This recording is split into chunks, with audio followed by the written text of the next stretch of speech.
Gala, and I'm presenting my persuasive speech on why children should not be kicked out of their house at the age of 18.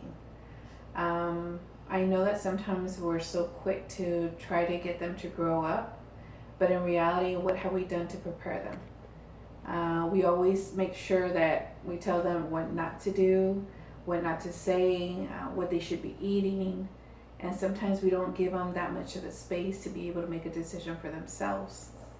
And then we turn around and we try to say, oh, well, you're 18, so you need to get out of the house.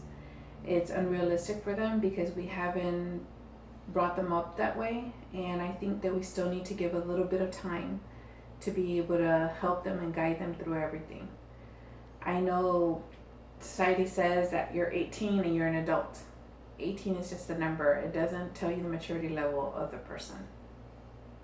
Okay, and our next topic, we have 4 things that that they need or that it affects them, which would be their physical, their social, and their emotional and intellectual change. Many 18-year-olds go through so many changes in their life. One being the physical, which is some of the boys still are growing within that time. The women normally have already stopped growing at that age.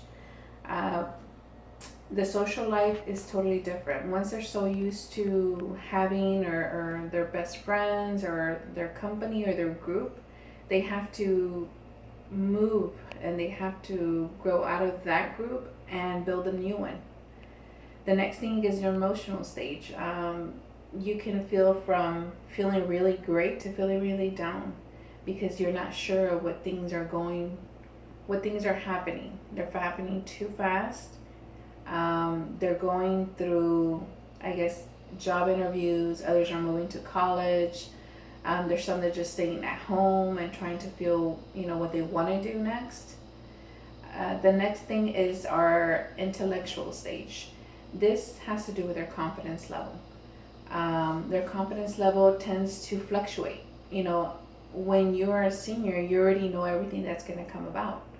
You know the classes you're going to go to, you know the routine, you know if something goes wrong, who to go to, and in the school as well as at home.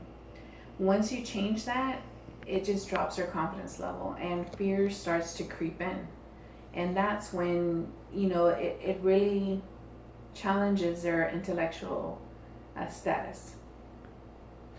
And one of the things that we do have to do is to guide them because sometimes they get overwhelmed with all these changes. They really don't know what to do. I know that, if a certain age, even in the government, you're 18 years old and you're kicked out into the working world. And the other thing is that we need to do is build up the skills at school. If there was a class that would give you life skills, show you how to do payments, electric bills, how to manage your money, all those things need to be introduced to the young adults. And not enough time is given to them to prepare themselves. We may say we'll give them a month before they're 18, when in reality they need probably a year or 2 years before they can even, get acquainted with all the changes that they're going to go through. A lot of the things that they're not prepared is that they can have some problems at the workplace. They can have that immaturity level that they're not really there yet. And that can affect all of us in a society because their immaturity level, when they're working and they don't know how to do customer service, guess who's going to get affected? It's going to be us. That has a lot to do with, how they become as a citizen. And if we make them rush or push over, to grow up and kick them out of society, what's going to happen? They're not going to be able to manage their money flow. They're not going to be able to have something stable. And this comes to, they're going to be dependent into the government. They're going to start asking for food stamps or Medicaid because they don't know how to balance everything out because they were kicked out too early. One of the other things is we need to help them uh, with their problems and problem solving. You know, we could stay probably a year or two after they've been 18 years old and help them build that confidence in that area.